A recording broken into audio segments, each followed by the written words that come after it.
మా దీక్ష యూనిట్ అందరికీ నమస్కారం అండి. ఎందుకంటే అంత పట్టుదలగా చేశారు అందరూ. ఎవరికి ఇచ్చినటువంటి పాత్ర కానీ లేకపోతే ఎవరి పని వాళ్ళు సద్వినియోగపరుచుకున్నారు ఈ సినిమా ద్వారా. ఎక్కడో మెట్టపల్లెనా సార్? ఇక్కడ మెట్టపల్లెలో పుట్టి మెట్టు ఎక్కుతూ ఇంత సుదీర్ఘమైనటువంటి ప్రయాణంలో ఈ స్థితికి వచ్చినటువంటి రామకృష్ణ గౌడ్ గారు ఎంతోమందికి స్ఫూర్తి. అంటే మాటలు చెప్పే వాళ్ళని చాలామంది చెబుతుంటాము వేదికల మీద, అవి వేరండి. మాటలు చెప్పడం కాదు, చేసి చూపించినటువంటి మంచి వ్యక్తి రామకృష్ణ గౌడ్ గారు.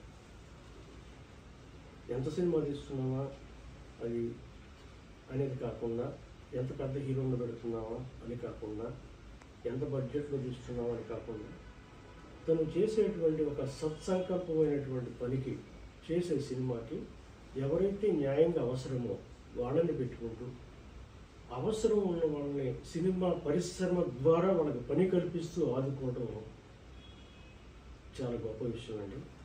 ఆ విషయం సార్ చాలా ధన్యవాదాలు సార్ మీకు. Thank you. మీలాంటి వాళ్ళు ఉంటే అసలు ఇండస్ట్రీలో ఏ టెక్నీషియన్ ఖాళీగా ఉండడు నాకు తెలిసి. అలాంటి మంచి హృదయం అయింది.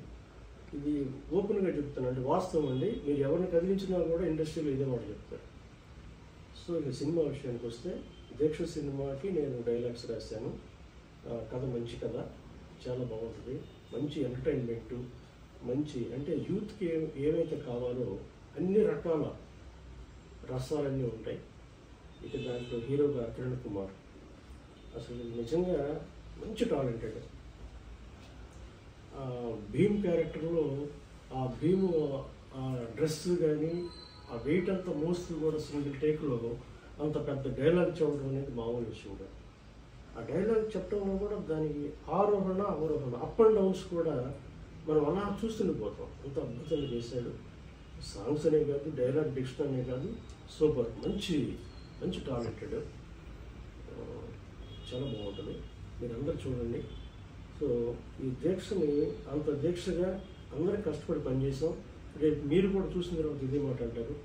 సో అలాగే రామకృష్ణ గౌడ్ గారి దర్శకత్వంలో ఇంకా ఇలాంటి సినిమాలు కంటిన్యూగా చేస్తూనే ఉన్నారు.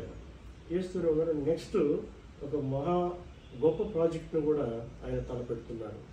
అది దాదాపు 18 భాషల్లో తీస్తున్నారంటే అర్థం చేసుకోవచ్చు. ఆయన సినిమా పట్ల ఉన్నటువంటి ప్యాషన్ కానీ, ఎంతోమందికి 18 భాషలు అంటే ఎంతోమందికి ఉపాధి కల్పిస్తున్నారు. అట్లనే అది ముఖ్యంగా ఉమెన్ మీద, కబడ్డీ మీద ఇంతవరకు ఆన్ స్క్రీన్ ఎలాంటి సినిమా రాలేదు మన ఇండస్ట్రీలో కానీ, ఎక్కడ నేనైతే చూడలేదు. సో ఒక అద్భుతమైన పాయింట్ తోటి చాలా దాదాపుగా 2-3 నెలల నుంచి స్క్రిప్ట్ వర్క్ చేస్తూ ఉన్నాం. చాలా అద్భుతంగా వస్తున్నది. సో ముఖ్యంగా మీరందరూ ఇలాంటి సినిమాలు ఆదరించాలి. మీ బ్లెస్సింగ్స్ ఎప్పుడు మా మీద ఉండాలి. Thank you.